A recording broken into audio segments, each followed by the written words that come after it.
Questions around diversity, equity, and inclusion.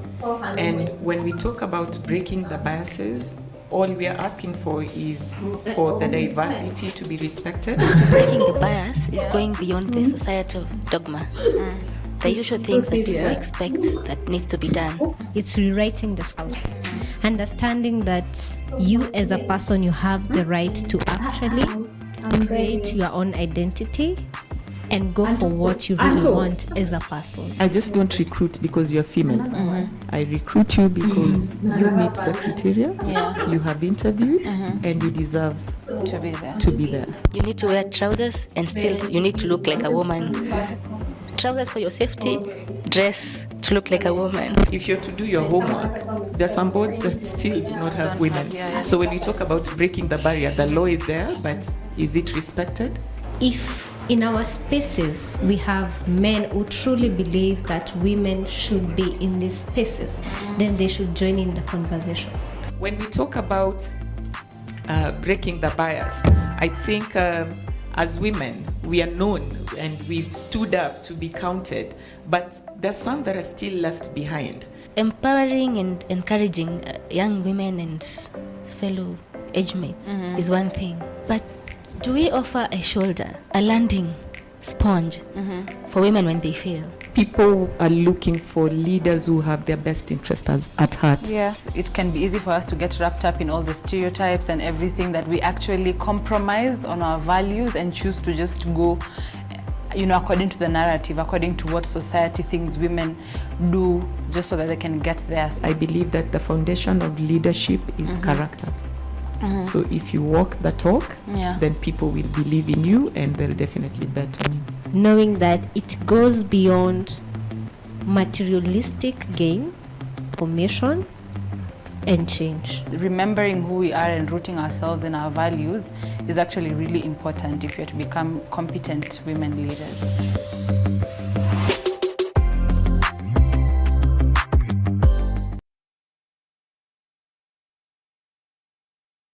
Your Kat Wanyoro, and this is the AYLF live stream for the April edition. And today we'll be discussing value-based leadership. Is it there in the country? Do we even experience it in our sectors, in our corporate sector, non-profit sector? Or is it just a clickbait? Because when you Google, you'll see a lot of value-based leadership programs and content. So is it just a clickbait, or is it something that we have experienced? Please catch us on YouTube and Facebook at AYLF Kenya on YouTube and Africa Youth Leadership Forum on Facebook, and let us engage. Send us your question and comment, and we will dive into it and introduce my panel. We are having Ms. Buya Mukonzo, who is joining us on Zoom, and we have Gabriel Achayo.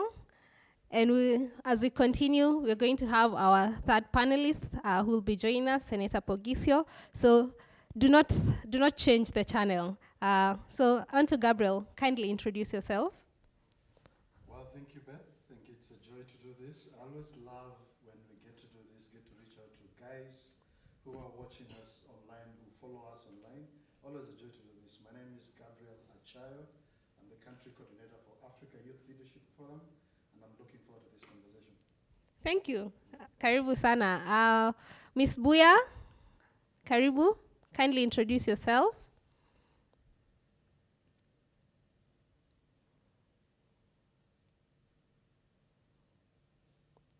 Buya?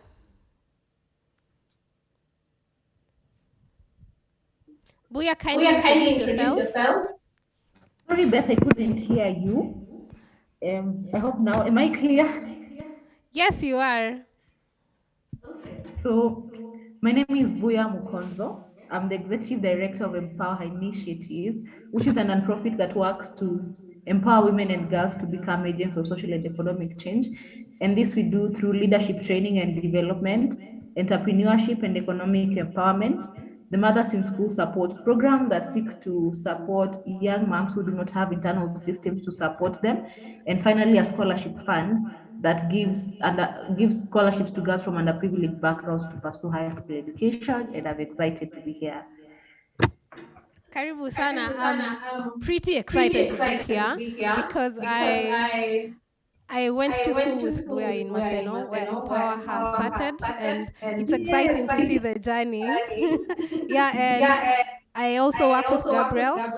I was saying earlier, I think we need to find a way how I'll become colleagues with Senator Pogisio so that this panel becomes a panel full of colleagues. Yeah. So I'd want us to digest and dive into this conversation because during the times that we are in, especially where we're headed into election, we'll want us to have a conversation on, do we have value-based leadership? But before that, Gabriel, what is value-based leadership? I think in most of them, as you said earlier on, if you Google everywhere, there's all this conversation around values, around being value-based, value-driven, value this, value that. And sometimes you wonder whether it is just really a word we use to twist things, Yeah. our way through things.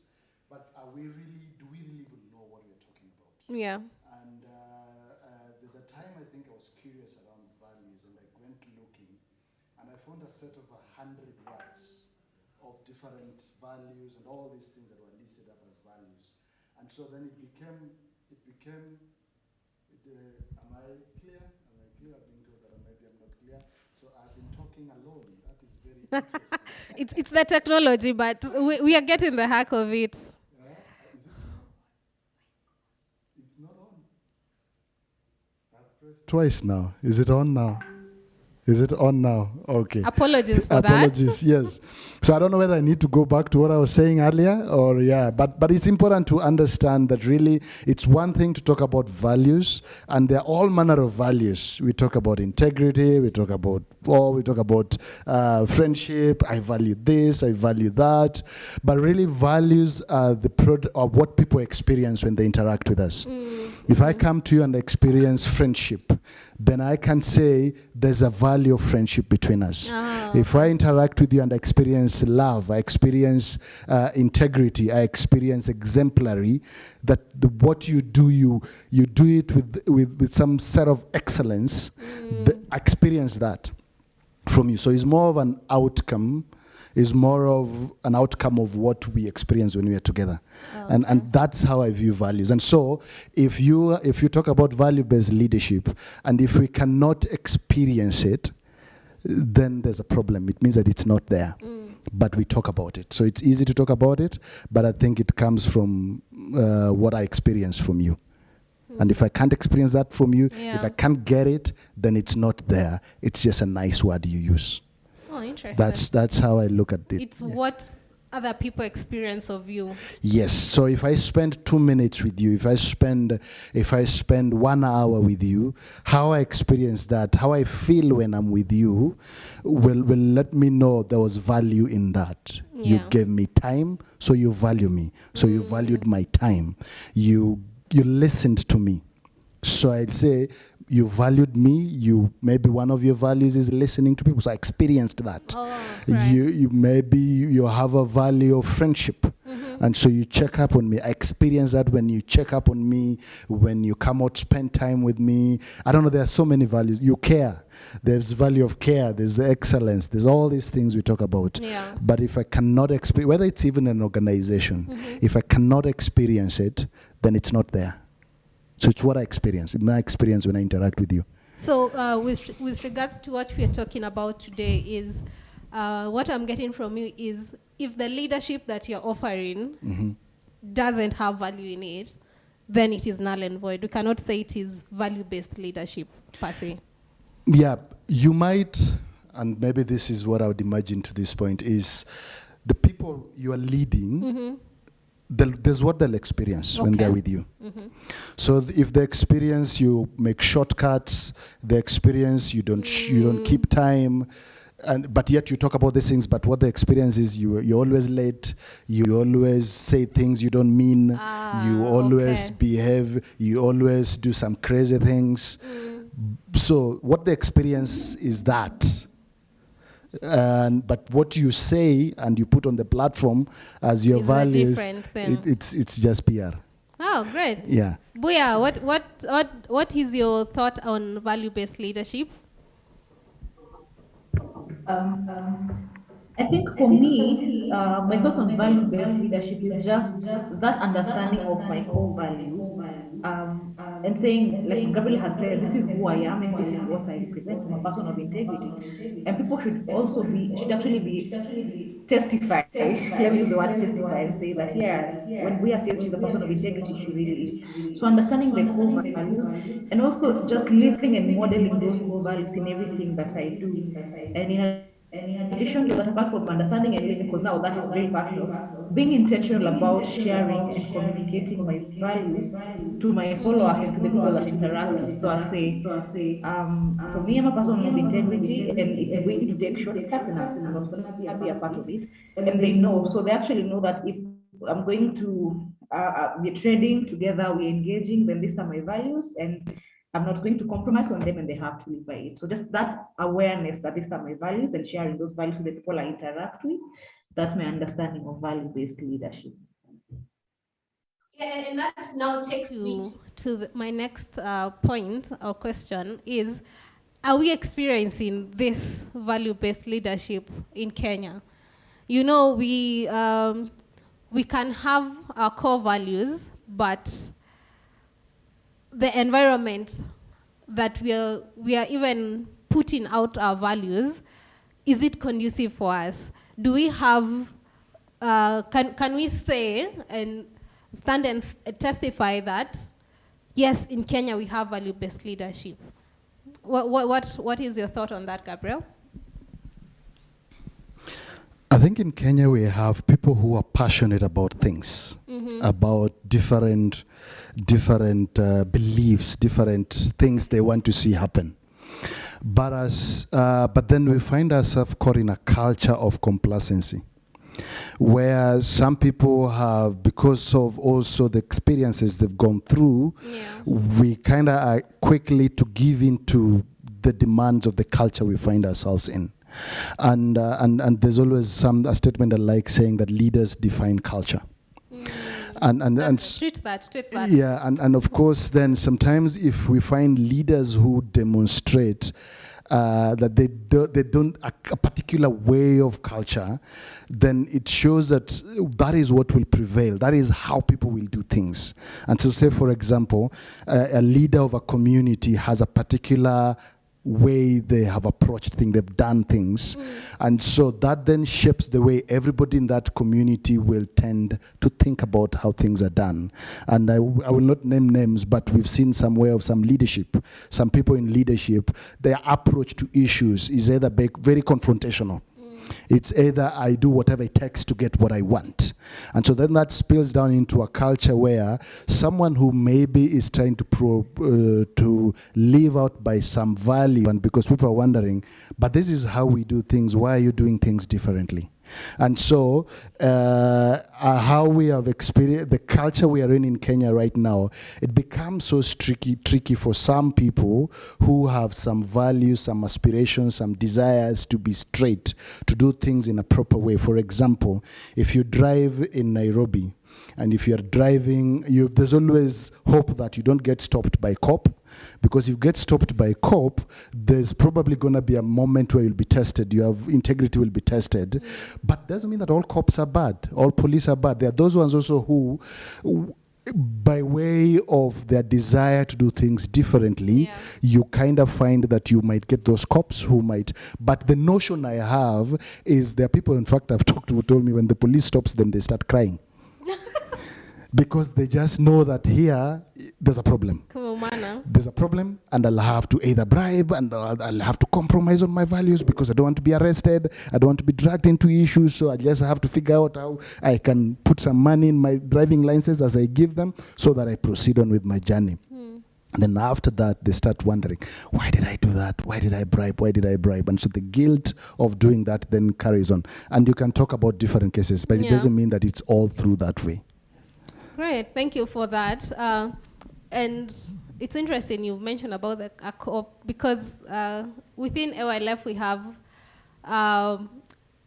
platforms where we interact, and we find people sharing how they managed to not per se get away with their mistakes, but explain why they were doing something the way they were doing it, and having someone on the other end understanding that, okay, this is a mistake, and proceed on, but next time, so integrity, we have leaders who are doing that, yeah? And Buya, there's, in your introductory remarks, you commented about core values. What values do you think a leader should have for them to deliver a value-based leadership? And what is one of your core value that you hold on to very dearly you've held in your leadership journey so far?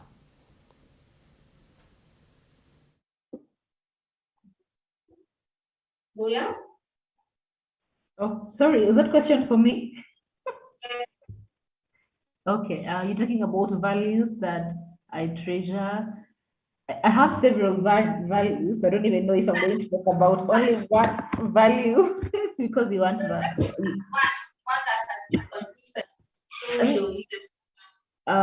Okay, I think for me as a leader, I'd say vision, having a vision, because I know as a leader, I'm the one who's responsible for creating and maintaining the vision of my organization. But just having that vision for me has not been enough. Having the vision, as a leader, if I have the vision also, I should be able to communicate the vision with my team members so that when people are coming to work, they know that this is the vision of the organization. So every day when I'm waking up and I'm going to work not only to earn, but I'm also going to work to create a difference in the lives of women and girls. So for me, number one is vision, because without a vision as a leader, really, you're just walking around in circles. You don't have a clear direction of where you're going. You cannot even pinpoint maybe if there are any barriers or challenges to what you're doing. You're not keen on that. So for a leader, I'd say having a vision is very important. Great, thank you for that. Yeah, because then if you don't have a vision, you're working on you're working blindly. So you do not have a sense of direction. And Gabriel, we've heard of AYLF. Yeah, AYLF, for those who are joining us who are new, is Africa Youth Leadership Forum, and this is the Kenyan chapter. What has AYLF done to ensure that we have value-based leadership all through, not only in political leadership, but in corporate leadership, in non-profit leadership, even in entrepreneurial leadership, yeah? And maybe in line with the work that you have done, I know we are celebrating quite a number of years this year. You might mention that.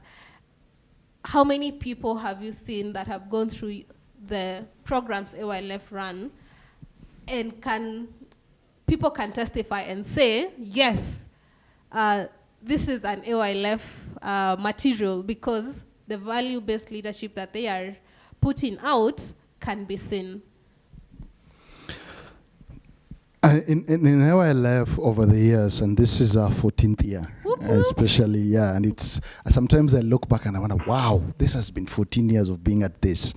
And it's been a journey working with young leaders who aspire to change the narrative of what it is people look at leadership as leadership in their communities, in their spaces and their spheres of influence.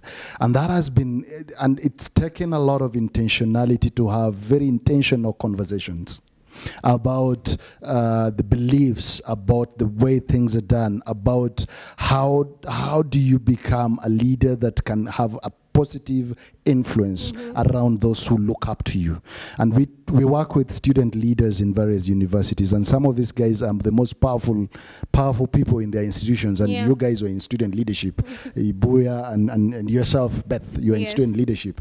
And you understand that, because then, of course, before some of the latest changes, these guys would go through a process of rigorous campaign to be elected, and so by the time they're elected, they're quite influential Yeah. And so they have a lot of people looking at them. And so what we do then is to realize that as a leader, you need someone to walk a journey with you. You need a friend to hold you accountable on a few things. You need a friend to go beyond just seeing you as someone we can run to ask for favors, to do things for us, but because all of us have needs as human beings. Yeah. And so what we've done is to commit to some intentional friendship with leaders.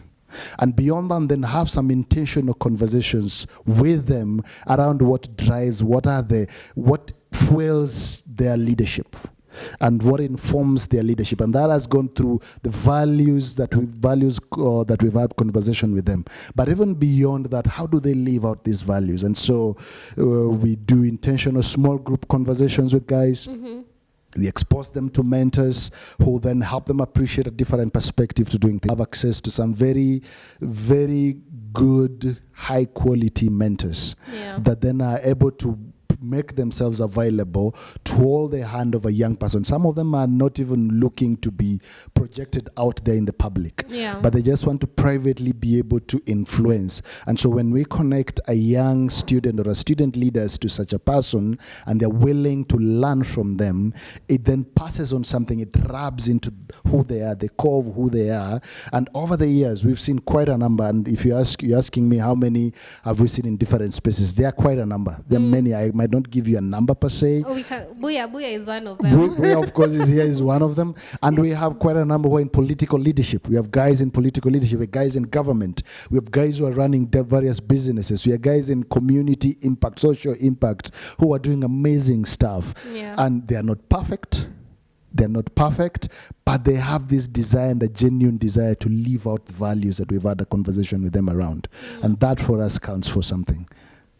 Interesting. And I think for me, one of my favorite values is the value of friendship in AYLF, because that is what brings out the small group conversations in universities.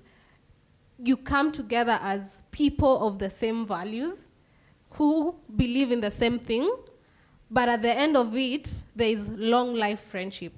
We have seen friendship grow out of universities, and even when people are out here and are doing their best in their leadership positions, they have people who are upholding them and telling them, here, you're not doing the right thing, yeah? And that is one of my favorite values in AYLF. And Buya, you as an AYLFer, we say once an AYLFer, forever an AYLFer. Yeah? What impact has being in AYLF and part of the program and leadership journey that AYLF took you through, what impact has that had in your life as an individual? Because there has to be personal transformation for you to live it out with the people that you're leading. I think for me, I'd say AYLF is just one of the best leadership training and leadership circle network for young people that have participated in during my leadership journey. And I'm saying this having been a student leader who's been to a couple of leadership programs. I think as a student leader, as you're trying to sharpen your skills and you're trying to just be a better version of yourself, you're always looking out for opportunities. So that was me. Like, I've been to a couple of leadership training programs, but I think for me, AYLF stands out. So I'd say I'm still putting in practice the concept of the courses I took from AYLF. AYLF was my first introduction to things like 7 Habits of Highly Effective People, Trust Age. So to date, I'm still trying to put in practice some of those concepts. And one of the most important things that I'd say stood out for me when I was going through the program is the need to be self-aware. And in a AYLF circle, something that people constantly talk about is you can't lead other people if you can't lead yourself. And that for me is very important, because then it causes me to constantly examine myself. I'm examining my values as a leader. Am I empathetic enough? Is this vision really refined to exactly what I want to do? Am I embodying the integrity that I expect people to embody in my organization? So things like that cause me to examine myself, constantly ensure that I'm a better leader. So I'd say AYLF gave me the tools and structures that I needed as a young person to sharpen my leadership.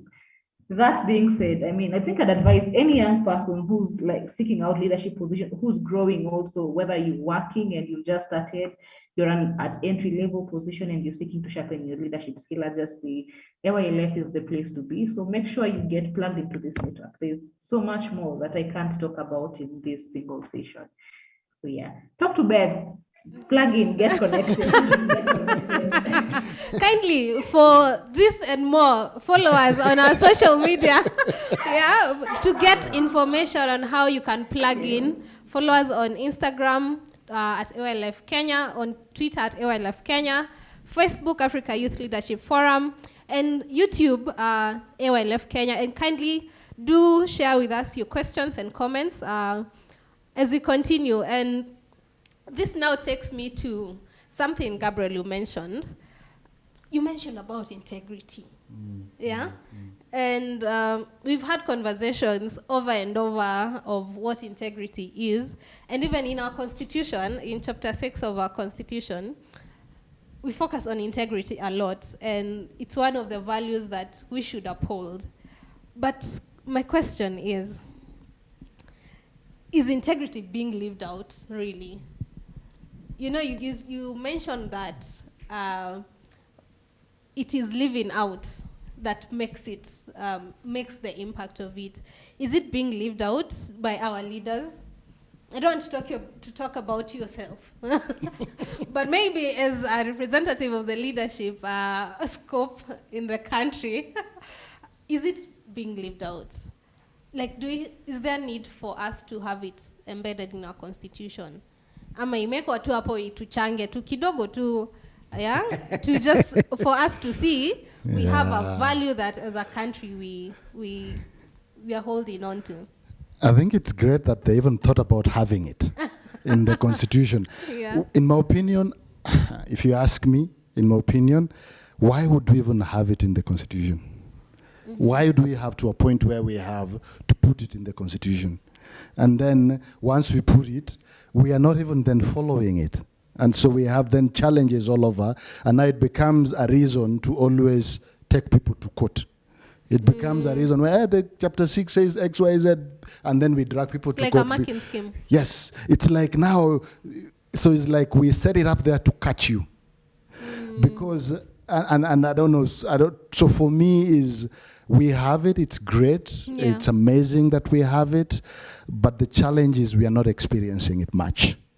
And when the president stands up and says, and these people have used this a lot, that every day we lose 2 billion, and of course not one person goes with that 2 billion. If it was one person, if every day chucks 2 million, I think but it's probably a group of people.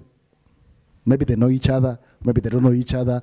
And this is interesting, and allow me just to say this. Someone was asking the other day, and I think we were talking about, I'll not name that county, but we were talking about this county, for example. It was yesterday we were having this conversation. And so I asked me, okay, so how many MCAs are in this county? And the person gave a number. Okay, how many MPs are in this county? How many elected women rep? It's only one. How many governors? It's only one, and the deputy governor. So politically, how many guys are there? X, Y, Z. Okay, good. How many guys are leading various? And so the number reached that the number cannot even go beyond 10% of the whole population of the county. Yeah. The number of those who are seen and are looked at, these are the leaders, is not more than 10% of that. Many people in elective positions. And if you count MCAs, are probably 1,500. If you add the MPs, you add all these guys, I don't think you'll even probably reach 5,000. I could be totally wrong, politically elected people. Now, our population is 50 million. Yeah. So give and take, maybe those people, because it's easy to see political leaders, those people we say are in leadership are probably less than 15%, if we want to look at it that way. But then we find a case where we cannot experience that integrity that we would like to see. Yeah. And so there's a problem with, we don't value that. They keep saying the rule of the law, the letter of the Constitution, this life. We cannot breathe life into what we have in the Constitution. Yeah. And so we have a long way to go. But I know of a few people And I know of a few politicians who day by day, that's their commitment. Yeah. They face the challenges, they go through the difficult times. I know of a few CEOs who go through battles, wars, to stand up and be people of integrity. So I'd say it's not all lost, but the problem is that these guys who are fighting, their stories are never told. The stories we see are for the guys who are always breaking all these integrity issues, because they say there's a Swahili, I'm not good in Swahili, but there's a Swahili say that kibaya chaju.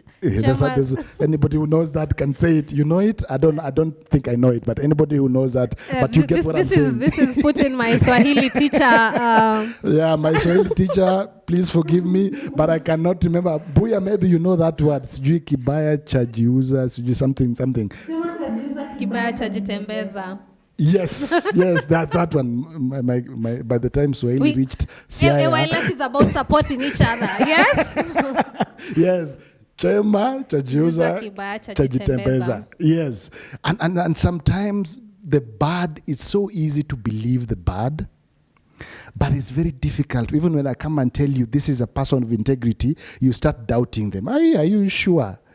But when I tell you, this person, you'll take them very quickly. You'll believe them very quickly, and you'll run away with them and follow them. But if I tell you this guy keeps his word, stands his values, does X, Y, Z, you'll probably not be very quick to believe what they're saying. Yeah. Yeah. It is said false news travels like wildfire. Yeah. And I think that is why we are here, to change the narrative. Yeah. In one of the trainings, with AYLF, there's a quote that was said that keeps ringing in my mind, that our perception becomes our reality. So the more we continue seeing all the negativity in leadership and people not having integrity, that ends up becoming our reality. But that is not supposed to be the case, yeah? And Malik, thank you so much for your comments. We see you. We'll be reading your comments and your questions in a while. Karibuni sana. And so, Buya, not forgetting or pretending to forget that we are in a political season. I would want to know your thoughts on how has the issue of consensus, because we've been having party primaries happening, yeah? And we have seen very many young people come out to vie for these positions, and kudos to every young person out there coming out and putting yourself out to lead and serve the people of this nation. But we've been having the issue of consensus. Consensus is where within the party, people come together and they are either advised to let one person take the lead of the political party or not. I experienced that in university, believe it or not.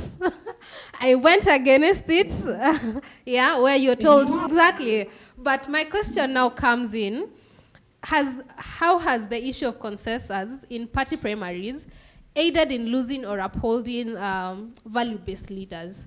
Because we find out of maybe 4 people who want to run on a party ticket, one is the only one who's going to be given the party ticket to run for. So has this aided in upholding or losing political leaders who have values that anywhere, if they were in those positions, they would have done a better job? What are your thoughts on that? Okay, so I think my thoughts on party primaries would be, when you're talking about consensus, what is the criteria that was being used to make the decision? I can tell you, I am not so sure, but I can tell you that values were not one of those criteria. Maybe in some cases they were. Maybe in some cases they were, but I can tell you for sure, because you come to realize that when people are making those kind of decisions, it was more of how much money do you have in your pockets, what's your influence among the people that you're serving, and then in some spaces maybe it could be things like, what clan are you coming from? how well known is your family. So it wasn't really about your individual. And that's why you'd find that, like, say the girl from, is it Bomet or Kerisho, the one, the 24-year-old who got the ticket for being, she was an outlier because, like, who's your dad? We don't know your father. We don't know your family. You don't even have money. So, but at the end of the day, you've gotten the ticket. Like, it was very shocking. And that's why she made headlines. Because I think value-based leadership is not just one of those things that parties consider when they're making those kind of decisions. So I'd say yes, party primaries really do shortchange people because they're not looking at values. And you find that the people that have the best values are either reserved or maybe they don't know how to fight in those places. Because when you're thinking of integrity, you're thinking of following due process. You're following due process, and then you're hoping people are going to vote for you. And then when you're going to the negotiation table, you get shortchanged, and you can't do much about it, But at the same time, I'd say that if you think that you have the values and that you want to serve people, then why don't you just go as an independent candidate? Because we've seen people going that direction, and some have won. So yeah, I think party primaries really, really shortchange a lot of people. Yeah, it's interesting. It's an interesting. We will have this conversation on a different live session. And maybe if I can say something. Yes, Gabriel. And I think is to, I know the political parties had probably things they were looking for. And I remember being in a conversation, I think this was on Tuesday, when we were in some conversation of someone who he had passion for his community, he wanted to vie for MP of this constituency, and so he's been in this place and he saw what he could do, and so he believed that if he got elected into MP, then he would be able to do much. And so this guy then decides to throw himself into the political thing. And then he's here and all this is happening, and then all of a sudden, poop, someone else has been given a certificate. And this guy, so he came into this meeting very disappointed.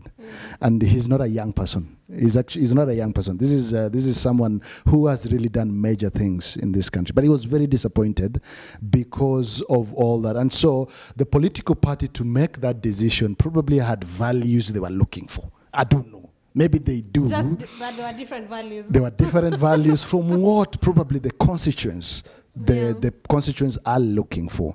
And so, as Boya has alluded to, I think there's been the constituents, the citizens have been shortchanged because they've not been given a chance to really speak out what they, maybe some of them don't even know what they want, but really they've not been given a chance to exercise that leader. And so for that reason, I'll vote this leader because this leader connects to me. That has been robbed from them. And I've seen that even, I'll not mention that county.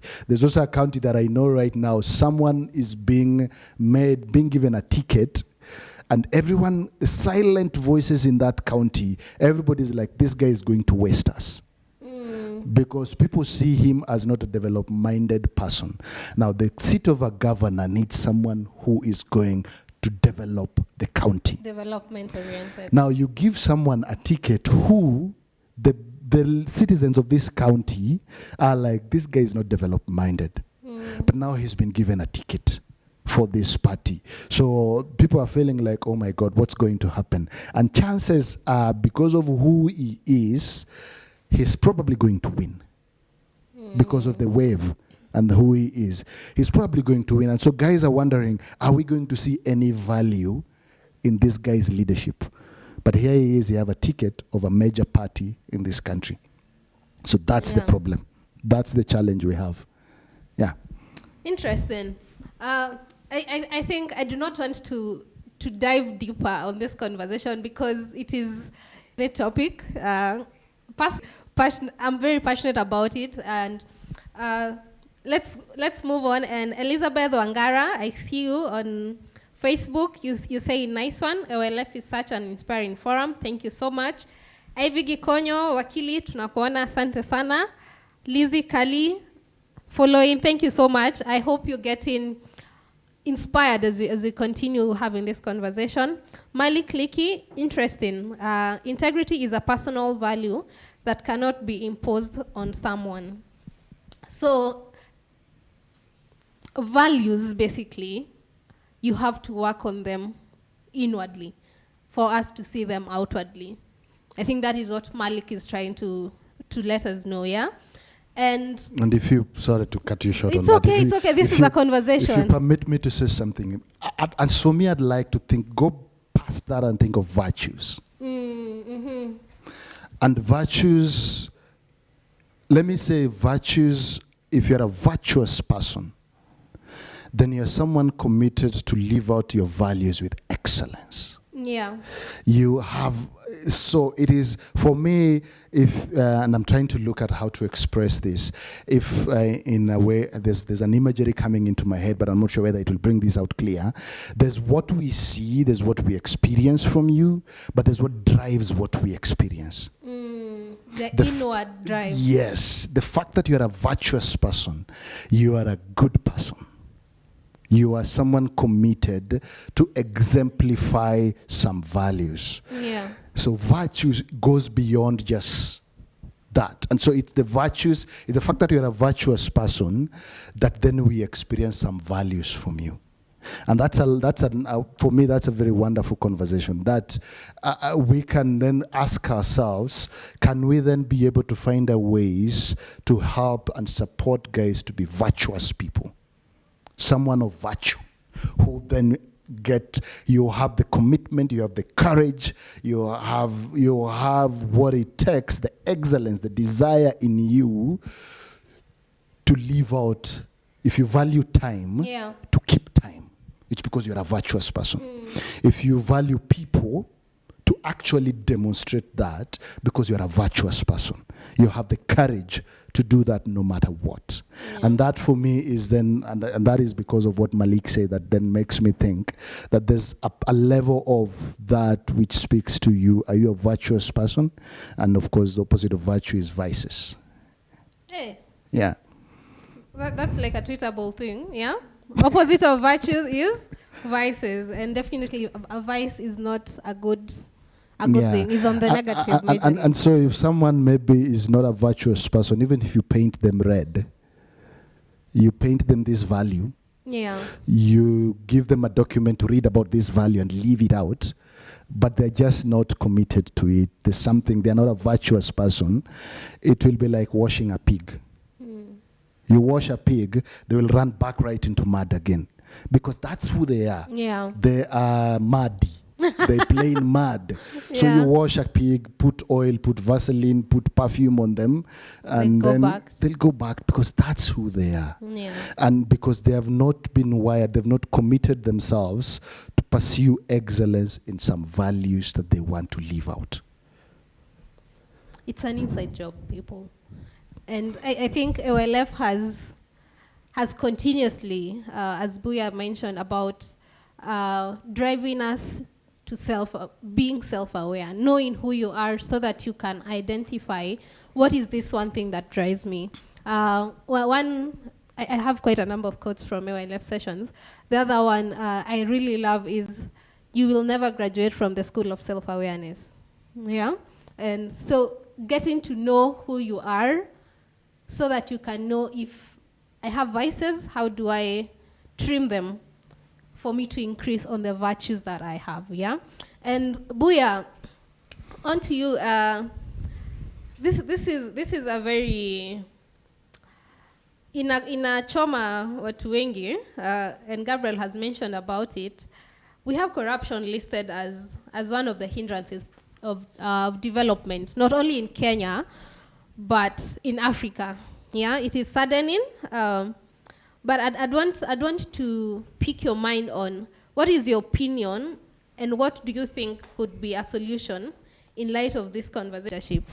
I'd like to know, let me not put a box for you. I'd like to know, what do you think with regards to value-based leadership and how that can help or not help in the fight against corruption? Sorry, Beth, what can help in the fight of corruption? Your opinion on, in light of having about value-based leadership, what can it either aid or just leave it as it is? We hope that it can't make it worse. But your opinion on value-based leadership in helping in the fight against corruption? Okay. I think value-based leadership is a very good thing because then it means you're presenting to the masses people who are self-aware and have these values that drive them and values that are going to drive their leadership. And also, I think at the same time, which is a very good thing, but at the same time, I also think that value-based leadership, I don't know if there's something like value-based followership, because that value-based leadership needs to be merged. It needs to be merged with value-based followership. Because really what happens, let me tell you, like it's very funny because sometimes what happens is you know for sure that this person has so many corruption cases in court. Okay, so number one, that means that they don't have the value of integrity. Yet this same person just comes to you and presents themselves and say, "Hey guys, I'm looking to become either a senator or a governor, and I'm looking to represent your interest, and you're going to hold me accountable for your funds." Deep down, and we have records, very clear records. They have court cases, they have a track record, which is very clear. Yeah, it's public. It's not like we're not sure. But now, us as followers, what do? We're just thinking, okay, this is the right person. This is the person we're going to vote. This person has so many pending issues. And at the same time, we also have, in that same context, we have someone who is coming in from a very clean slate, no drama, no controversies, no nothing, presenting themselves as a person who has the right values. And this person will not be voted. Take an example of Ruben Begame as a presidential aspirant, maybe he has his own skeletons, but it's not something I've heard of yet at the moment. But he presents himself against other candidates, and us as followers, what are we looking at? We're not thinking of his values as a leader and thinking this is the person who's going to take the country to the next level. So it's a mix of things. So I'd say value-based leadership, yes, would make a very great change, would transform this country in a big way. But also maybe it's time to think about value-based followership. Yes. I like that. Actually, I like that value-based followership because most of us, and any of us have been to a voting box. Yeah. And you get to a voting. It's just you and the piece of paper and a pen. Just you, the two of you. And some of us in that box, we all of a sudden forget about our values. We all of a sudden, and some of us at the moment when it counts most, when it comes to electing a leader, we tend to all of a sudden forget that these are the things that I've been believing in, these are the things I want, these are the things that are good for my country, this is what my country wants, and I see it in this person. It's probably someone who most people will not vote for, but I will vote for this person because I see values in them. In most cases, like, hey, this one will not make it, let me vote for someone else who will win. Usitupe kura. So you go and forget about your values, and then you add, and then you sit back and now wait and hope that, hey, that candidate who has values, amepata ngapi. And all you keep doing is checking, amepata votes ngapi. And then you keep talking, hey, this country will not change. This country will just continue in trouble. Yeah. But what have you done when you're in that box alone? No one, I don't think anybody shows up in the box to twist you and say, I gave you money, so vote for me. But you are alone with your piece of paper. Yeah. But we still forget about the values that we know are very key for the transformation of our communities. So that value-based followership is, because at the end of the day, the 95%, the 80% of this country who are not in elective position, who are the ones who vote these people, unless they ask themselves, are they voting values or are they voting some crazy characters? Yeah. People who give them money, or people who they think, oh, maybe I don't want my vote to waste my vote, so let me vote for this person. And for me, that then becomes the point of conversation. Yeah. Yeah. It's interesting. Swali ni, are you a value-based follower? Yeah. It's something to think about, because we as followers and constituents are the people who determine who we want to put in these leadership positions. And this does not only happen in the political spaces, yeah? Even when you're applying for a leadership position in a corporate, on the corporate ladder, who are the people that you're vouching for to be there? Is it the person who is going to not offer value at the end of the day? Or is it someone who is going to do what is right at the end of the day? Because it's interesting what Gabriel has said about when you're in that box, what value? And I think personally it has come to a point where I am comfortable kutupa kura. I am comfortable. Nitakufa na huyu. Even if my vote is going to waste, it will go waste with this person because I believe. It will count at the end of the day. At the end of the day, will only be 2 people who voted for him, but I will vote for him because I believe in him. Yeah. And that and law, you're voting for value. You're not voting for whatever that is you vote for. Yeah, and earlier on, we mentioned about having people of the same value. Yeah, I don't know, we are just shortly, because we're running out of time. Do you have a group of people who keep you accountable as an individual? Because you cannot serve from an empty cup. You need people to wrong. Yeah, most times when you're in a leadership position, people will be quote unquote scared to come and tell you, kiongozi hapa, I don't think you're going in the right direction. Yeah? Do you have people who are of the same values as you are, who keep you accountable? Thanks, Beth. Can you hear me? Yes, clearly.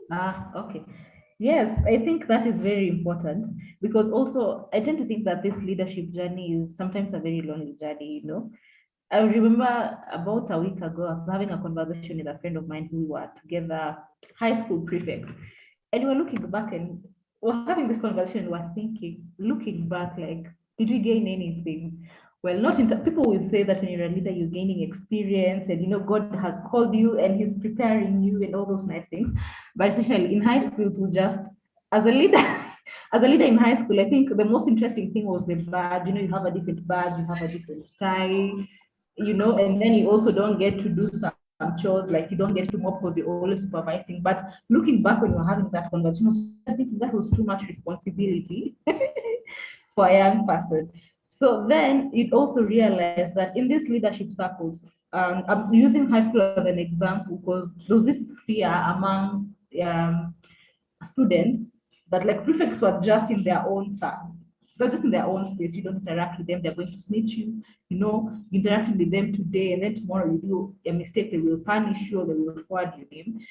So, as you're journeying through leadership, I think it's very important that you be in a group of people that are like-minded because then you get to understand that you're not the only one who's facing those kind of challenges.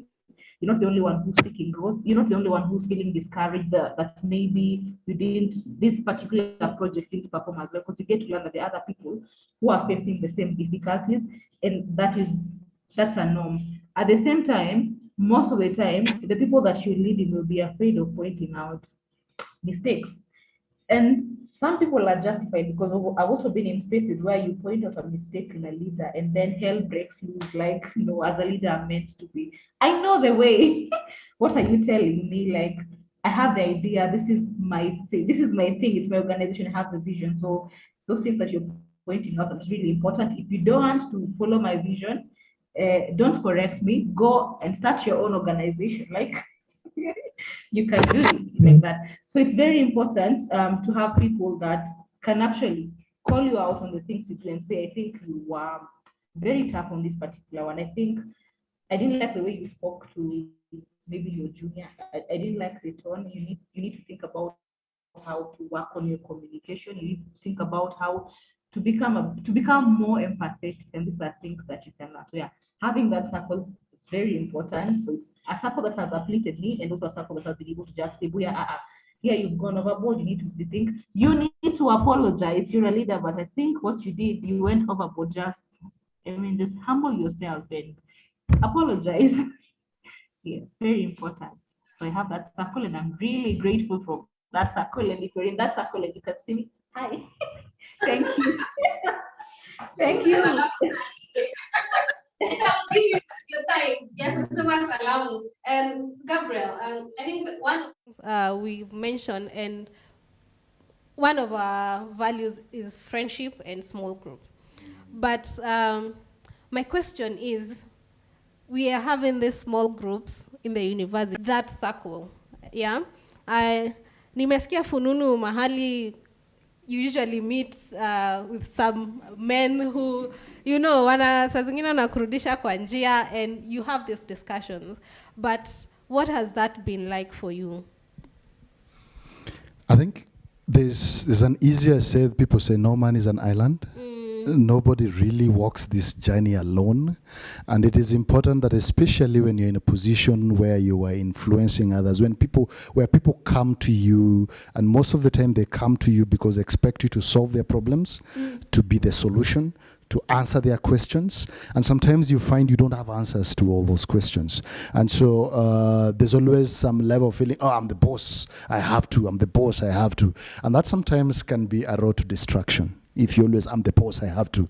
And especially if you are alone in this journey.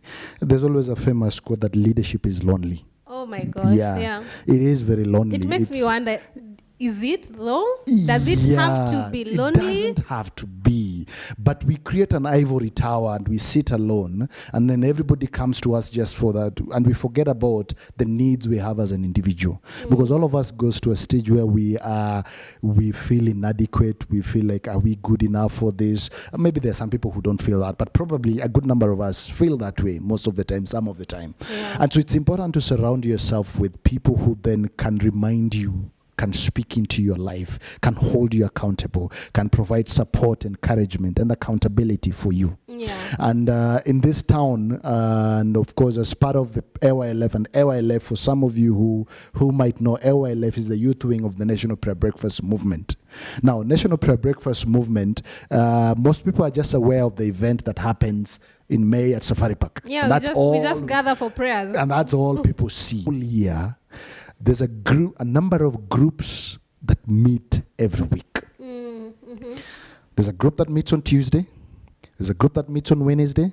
There's a group that meets on Thursday. There are 2 groups that meet on Friday. And these are groups of few individuals who are saying, we're going to walk this journey together. We're going to remind each other what we believe in. Yeah. We're going to hold each other accountable. We will be there for one another. And the group of men who are influential. The group of women who are doing a lot of stuff in different places, but they realize that they need a space for that. Now, this is always something is not talked about. And in September, something has happened. Most people don't know about it. Oh, okay. But in September, something has happened. Are we going to let the secret out of the no, bag? I will Okay. not, for the sake of the people. Follow us. Yeah. For you to know. But it's for a space for these men to come together. And because you see, and we say this, women have all these places, they go to saloon, they go to all these places, and they can share all this. But men lack those spaces. And so what we do then is create more spaces for men, like this thing that happens in September, where men then now come together, no agenda, but just to be able to connect with one another. Yeah. And find a friend and pull a friend aside and say, hey man, what's it for you to be the CEO of XYZ? And what is it for you to be a member of parliament? And they can be vulnerable at that point because of the challenges that people go through. Yeah. And so that's then what and that's important, that every person has such kind of support around them. And I'll say one thing quickly, then I finish. When Buya was talking about a leader who is humble. And that's very important. And for me, there are 3 things, the 3 qualities that I believe a leader needs to have. A leader needs to be secure. Yeah. And that's sometimes very hard. You get insecure leaders, and all of us have an experience of an insecure leader. Most of us have insecurities. Yes.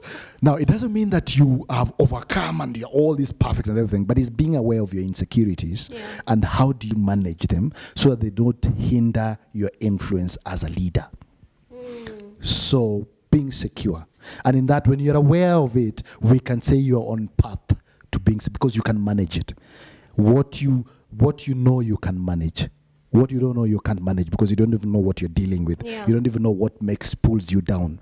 So being secure and being confident in what you can do and doing it well getting it out there and doing well, and being humble enough to listen, to learn from others, to even learn from your juniors. They come and tell you, hey boss, Jana, you talked too much and nobody got what you said. And you can say, oh, okay, so where did I go wrong again? And they can tell you, and you can go back and say, okay, I'll do it better next time. That humility goes a long way. Yeah. Thank you for that. It's good to know that even as you were speaking about something that drives you, that there is a force that drives the National Prayer Breakfast. And maybe even as we are coming into a conclusion, I'd like you to let us know when will it be happening this year, and are people invited? So Ahmad, COVID told us that you can catch it on Zoom and on the interwebs. On the interwebs, yes. Yeah, because I think it's prudent even for people to know that no matter what religion you are coming from, and that is what AYLF we are about, that you can pray to the person, that superior being that you believe in, that they can do miracles for you, So maybe you can let us know about that. So just a quick one. So we're gonna have this year it's 26th at Safari Park. A small number is being invited. Over the years, we've always gotten up to 2,600, 3,000 people come, but this year only 1,000 people are being invited to this. I think the others will have to get it virtually. It will be on YouTube and all those channels through the usual YouTube channel. The media houses always do their YouTube transmission of that. 6th at Safari Park, a small number of people will be invited. And a little bird has mentioned something that will be happening also with student leaders. Yes, we are also looking forward to doing a student leaders retreat. And that is what we do every year. That every year when we have the prayer breakfast, we bring the students to attend the breakfast, and then we retreat and get 2 days, 3 days together with the students to really process some conversation that speak around what as AYLF we advance. These values, this conversation about being someone of virtue, being someone who follows, who believes in what you believe in and pursue it. And of course, just also to mention something you mentioned, I just want to say something about it. For the prayer breakfast, it's always exciting to see when we send out word for invitation that our guys from different faiths are always the first ones to respond. It's interesting. Like in 2019, I remember when we sent word out to our Muslim friends to send us a list of the people we'd like to invite, we had to tell them, sawa. Yes, because the names were coming, and our Hindu friends are always the first one to send names. And it's because the way the prayer breakfast is viewed is a place where the nation comes together to focus on the value of prayer. And to say that it's only through prayer that we can overcome some of the challenges that this country is going through. And everybody, wherever they are, values and respects that. And so our Muslim friends, our Hindus, they value that. And of course, we have already reached out to them. We are getting names to be invited, and the invitation is already starting to go out. And we're looking forward to that day. And for those who might not be invited, kindly join virtually. And let's pray for this country. Be sure we're going to share the links on our social media platforms. So again, do follow us at AYLF Kenya across all social media platforms. And we have one top viewer, Malik Liki. He says, value-based leadership is the only path to development. A leader with virtues will surround himself with persons who are like-minded to bring. The major obstacles to electing value-based leaders are huge political figures who lack integrity and therefore feel they'll be blocked from their corrupt acts. Thank you, Malik. I think you're speaking into what we were speaking earlier about, and also tutapiga suti come August election, King Tosh na kuona pale. Let's look at values that these leaders will bring. And Buya, it is your time to give your parting shot. But as we are giving our parting shot, I'd like our parting shot to be experience for you as an individual that has made you think, value acha niweke kwa mfuko kwanza. You know, there's a joke that goes around in Christian circles where, not Christian basically, but wanasema if you make someone angry, I'll put Jesus aside first, then deal with you categorically. Yeah, and I think we've lost Buya, or yeah. So that has made you think maybe I should not have values, yeah, or has okay. Sawa sawa, Buya, you're back. She's back. Great. Technology. So, my question is, in your leadership journey, have you experienced a conflict of interest where you had to stand by your values or had to make a really hard choice? Buya?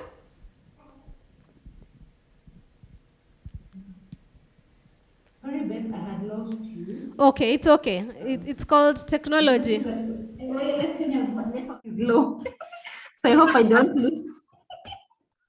I hope I don't lose you again. You said your question is you asking whether in my leadership journey I've experienced conflict of interest. Hello?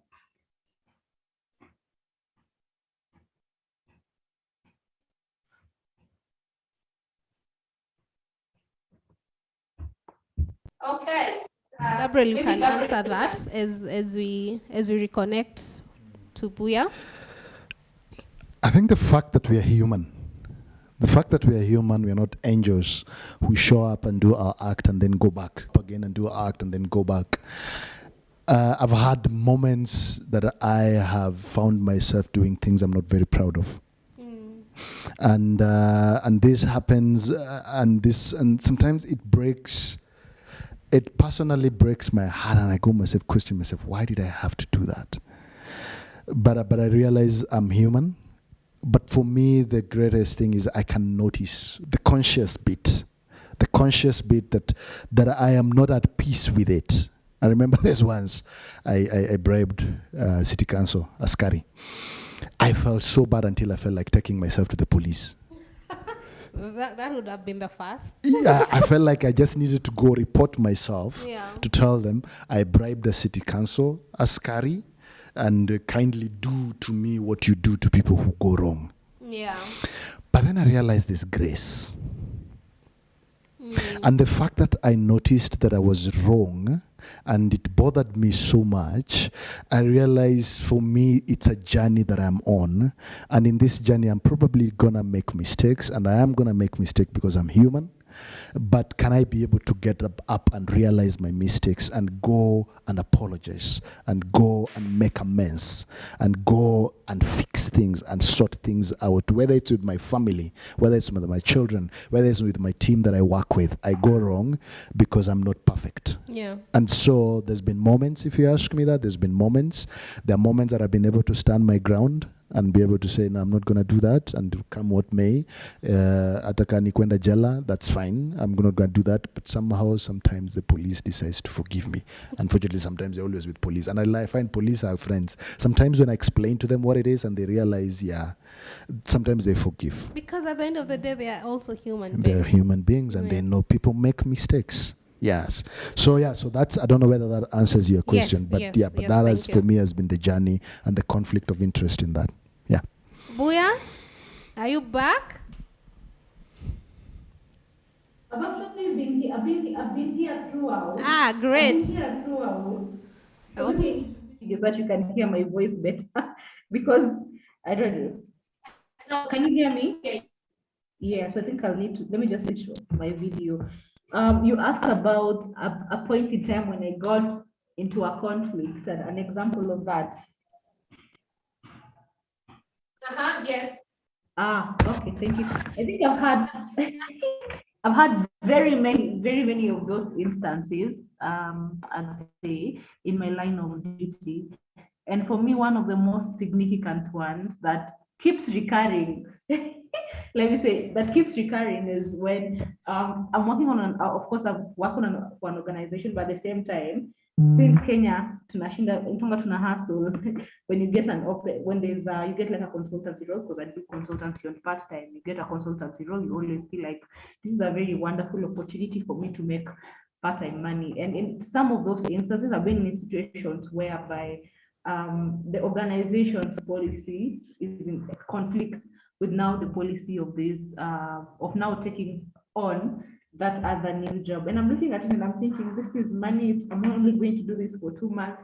This is going to be an extra money. This is very good money. It's going to add on to my income.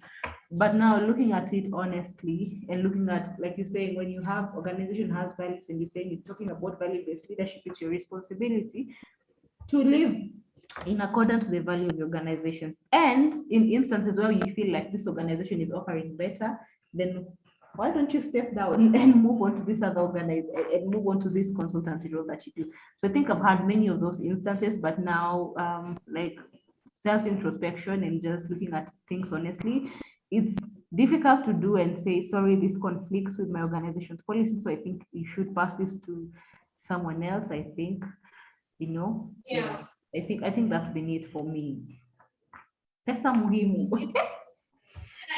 Because at times saying no is all it takes, for you to hold your ground. And to our YouTube congregants, not congregants. Whoa, I apologize. Audience and viewers, I see you, Rebecca Siapei, value-based followership, anasema hapo iko chonjo. Then Kabelo, Buya has nailed it for sure. Colin Soloch, Wakili, we see you. Is it our place as followers of voters or political parties to have value-based ideologies and foundation? I think that speaks into the question of, are we value-based followers? And Alan Shepherd from Uganda, we see you. Thank you so much. He asks, why is it that when you live by your values of honesty, integrity, you are likely to be an outcast in today's society? For instance, if you don't cheat exams or don't pay a bribe. And I think it's the systems. I'd say the systems that have been put in place. And Gabriel mentioned leaders, we are culture shapers. So it is in our place to shape the culture and make it better for the people who are going to come after us, for them to make it easier for them to live out their values, yeah? Sauti ya Busara, inspirational, Mr. Chayo. Why can't AOLF be registered? Why can't AOLF be registered? Have a national political party to give an opportunity to youthful leaders into the national arenas. Kudos, this organization is a powerhouse. Then you have Maurice Othiambo. I love the discussion. I'll give you 30 seconds to respond to that question. Sauti ya Busara is asking, why can't AOLF have a political party? Oh, no. Wow, 30 seconds to answer that. For us, we choose to be apolitical. We want to be able to work with everybody. And that for us is the minute you give a label to a political party, some people might not agree with you. Yeah. And then all of a sudden, of course, we don't want to, we would want to support everybody in politics, no matter their shade, no matter their interest, no matter their affiliation, would want to work with them. Of course, we had a few with some political parties that seems to try push what we believe in, and that's fine. But as AYLF, we probably not do that, and we are not going to do that any soon. Yeah. So, in short, what Mr. Achayo is telling us is, let us uphold values even in our different political affiliations, because, as we said, we are the culture shapers for today and for tomorrow. And thank you so much. Just to mention that our panelist, Senator Pogisio, has sent his apologies. He got held up in Sigor for an emergency, and it is understandable. Thank you, Senator Pogisio, for sending out that apology. We hope to have this conversation with him at a later date and get to hear his views. He has been in leadership more than my age.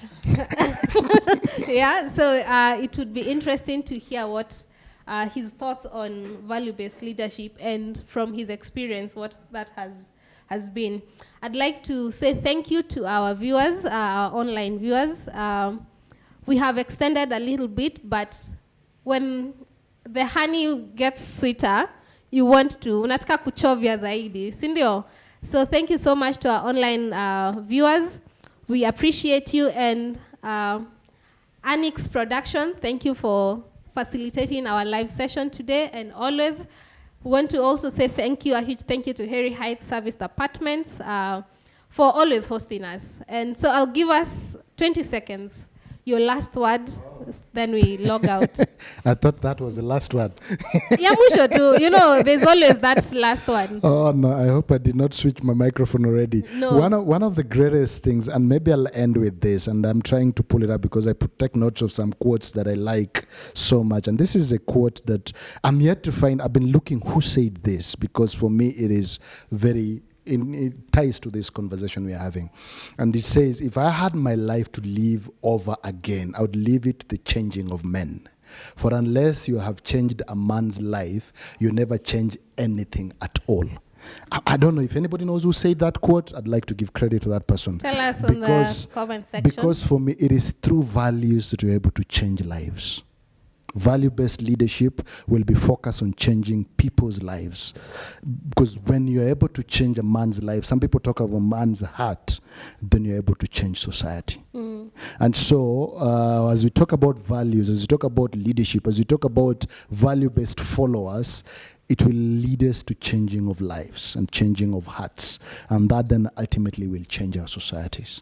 Thank you. Thank you. Buya, over to you.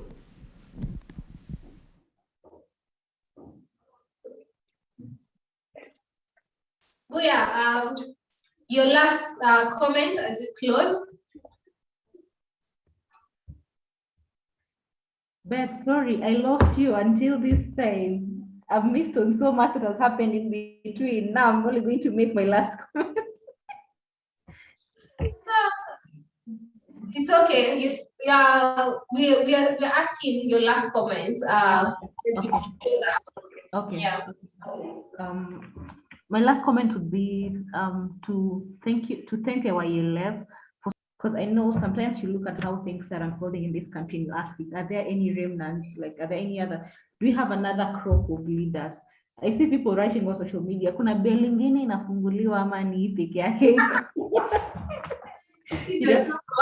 Yeah, I see that on social media, and I'm thinking, by AYLF driving this conversation, it actually means that there is hope, and we have people who really want to do things the right way, and like they want to lead people, and they want to lead people through the values that they believe in, and these are amazing values that can transform in this country. So a big thank you to AYLF for providing that platform.